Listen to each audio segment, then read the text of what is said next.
Over 10,000 years ago, a howl was lost to time. Dire উলফের পুনর্জীবন।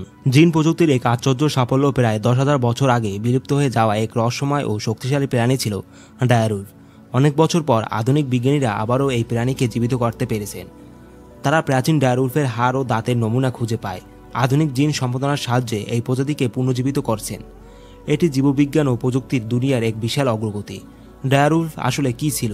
Game of thrown সিরিজে যে বিশাল আকৃতির Wolf দেখা যায় তা আসলে ডায়ার উলফ থেকে অনুপ্রাণিত।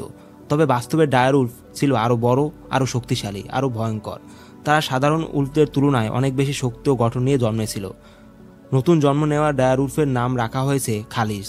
এই মাদি মহিলা উলফই হলো প্রথম সফলভাবে পুনর্জীবিত ডায়ার উলফ।